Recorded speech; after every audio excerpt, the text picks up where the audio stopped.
Okay, so what I will do over here, what I did actually over here is that I trimmed this video to 10 seconds, and you can see that when we removed when we did the rotoscopy and we came back to composition from the layer itself. So what it did is that it have clearly removed this whole thing. But some parts like this one is not removed, but that you can do later on. Okay. So if I will hide this layer, you can see that uh, I can see the whole music thing behind. And the good thing about the rotoscopy is that because this is the layer where I applied the rotoscopy, it will apply so many different options over here. If you will notice, it will give me invert option. If I click on it, so what will happen? It will uh, do the inverse. Okay, the background will be there, but this part will be removed, but I don't want that. Okay, apart from that, it gives me a feather, automatic feather on the edges. Okay, shift edge. So what it will do is that if I will change the shift edge, okay, so the sides will move to different parts. Like suppose if I will make it 25% and press enter. So what it will do is that it will move from here to some other side. Okay, so it will take a little time to load, but I don't want that. Okay, then reduce chatter. Chatter is what when you play anything, so it kind of flickers. So I can type here 25% reduce the chatter, so it will not move a lot.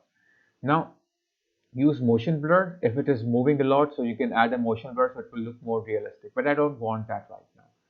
So now everything is done. If I will play it, so you can see that it is clearly playing just like it we usually do in the green screen. We can do with this tool also. Okay, so this is one way to do your rotoscopy with the rotoscopy brush instead of doing with the pen tool or masking. Okay.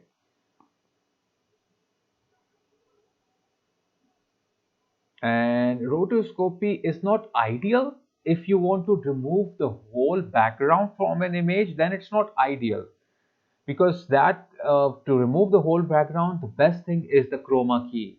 You have to use a green screen or a blue screen, because if you will use a rotoscopy, it will take a lot of time. You can remove with the rotoscopy, but it will take a lot of time because your background will be continuously changing, and then you have to keep on going back and forth. It will take forever to adjust it. Okay, so always it's better if you use chroma key like a green screen or blue screen to get the result. Okay, with the rotoscopy it will take forever to do that, and it will take a lot of time. So right now it is pre-rendering. So once it is pre-rendered, it will show you the actual footage, how it will look like. But still in the pre-rendering, you can see how it has been removed with the rotoscopy, the parts. So rotoscopy is used for some parts like this one. Like I want to only remove this part, not the whole thing. Okay. So if I want to remove the whole thing, then I don't have to use the rotoscopy. Then I have to use the green screen or blue screen. But for rotoscopy, you can remove small parts. Like I just removed this part.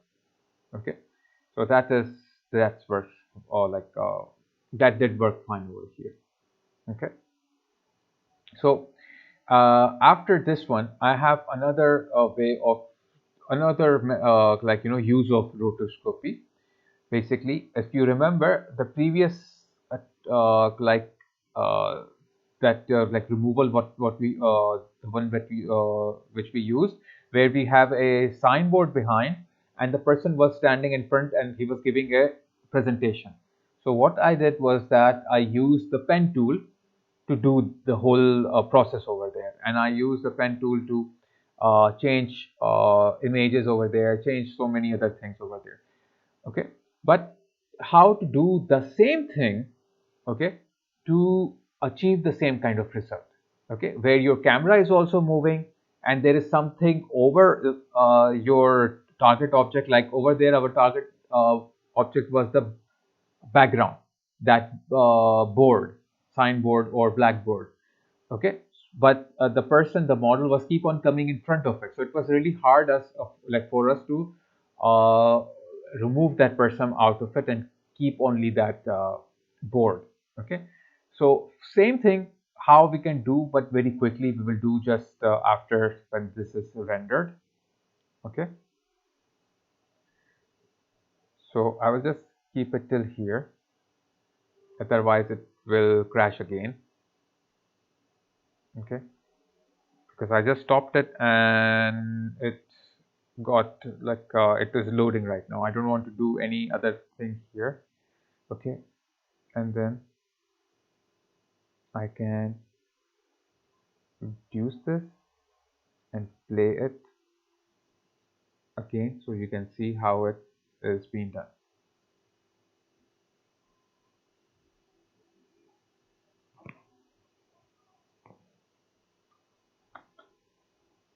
Okay, so you can see how she is moving and there is no background. Okay, and we can see clearly the word music written over there. So this is one good way of using the rotoscoping. Even her hair is flying, you can see that it is keep on coming over there, but you can still use more like time on it and spend more time on it and to become better. Now I will go to the project file over here, and then I have here the the simple roto here. Okay, which I already used it. Now let's see this one. This is another moving mask advanced. This is the same process we will do, which if you remember, the one that we used here, same process we will now apply on this new video. So I will drag this video here.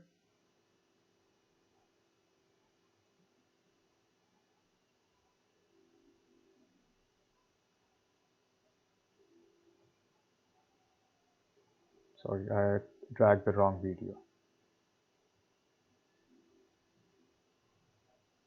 This one. I will make a new composition out of this video. And what is it? It's just like a person drawing. Okay. Okay. On the tablet. And what I want here is that I want this image, this video's color to be changed. Okay. So first, what I will do, I will rename this layer original. Control D to duplicate it, and then I will call this one different color. And here what I will do is that I will take my pen tool and start drawing over it just like this. Okay, and I will try to adjust this.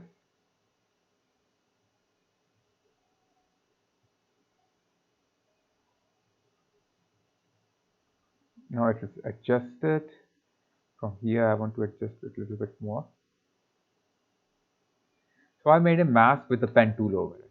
Okay, now after adjusting that, what I can do here is I can go back to my mask, press M, select the masks, okay, here, and go to the tracker on the left side, and then you can click here on track the mask. Okay, before doing that, let me undo it, go back. I can choose perspective and then do this. So it will become more easier because it will count the whole perspective of this drawing instead of instead of making it more harder. Okay.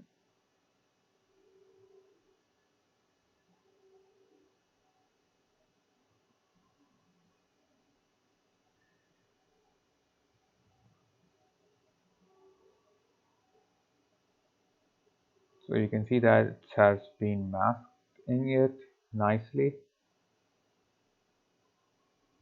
Okay.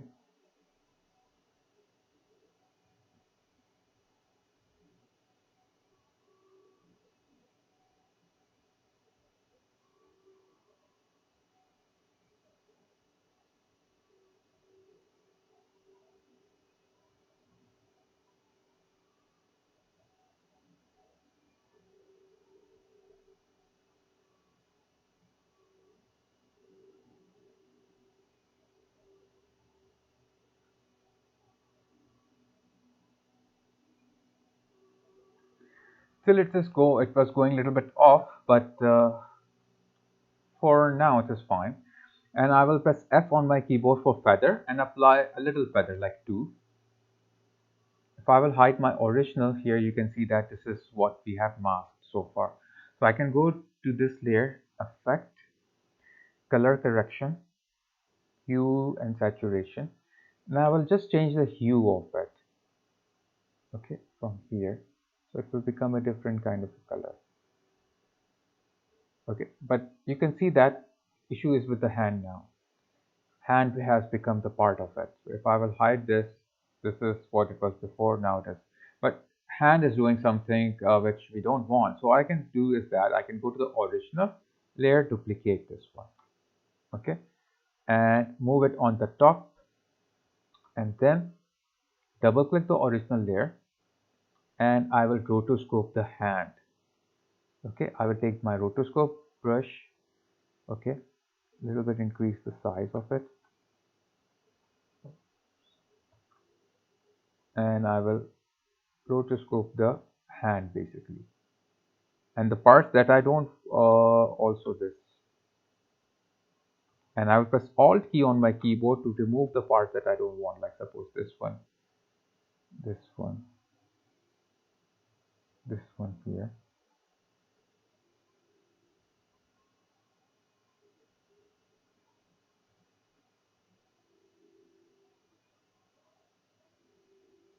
Now I don't want to rotoscope the whole hand, this is enough, and I will press spacebar,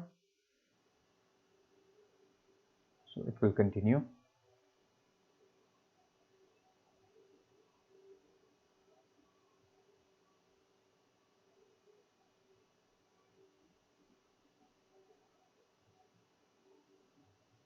Okay, after that what I will do, I will just increase the size of this rotoscopy rendering and render it more.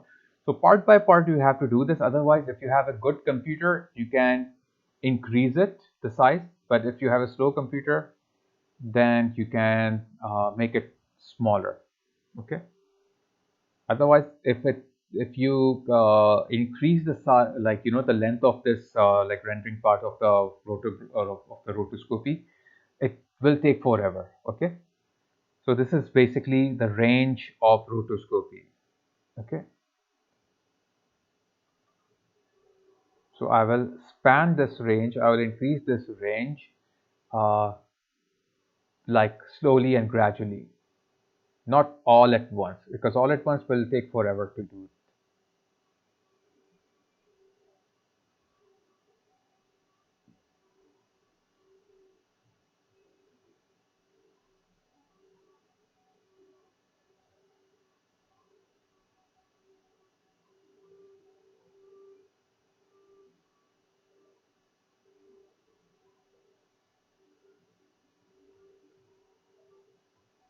Now I will increase it a bit more,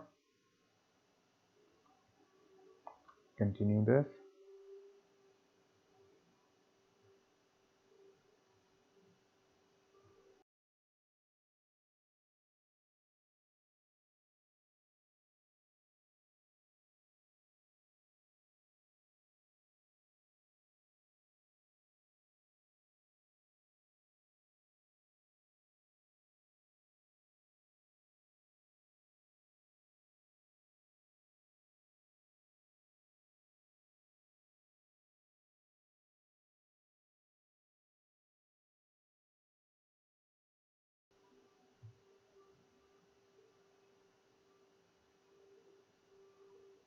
Okay, now what I will do here is that I will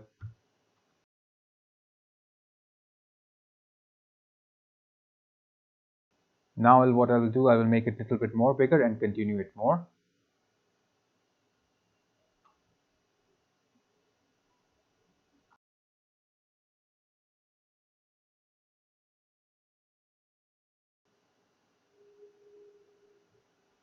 Sam, my brother, how are you?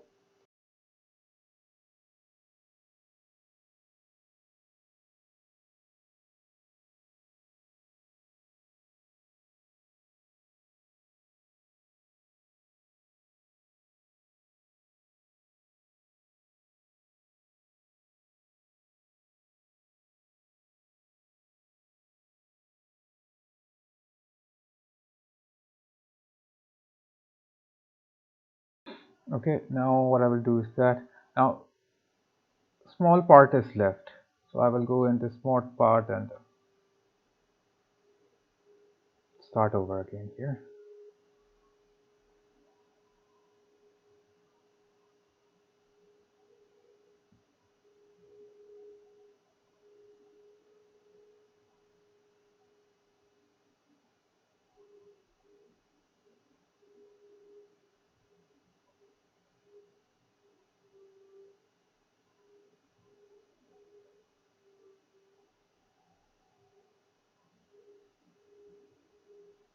Okay, now I'm done completely. So now what I will do here is that I will close this footage because I'm done with the rotoscopy. I will go back to my composition. I will close this one.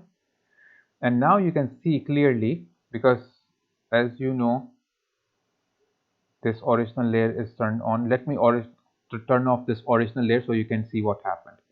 So this is what happened. Okay, clear? So this is actually it rotoscoped it, this part. And when I will put this on this one, so it will show like this, and then I can put the background. Okay, so this is an advanced way of doing it. Okay, so any question regarding this part, this rotoscopy? Have you understood about this now? Everything is clear regarding this?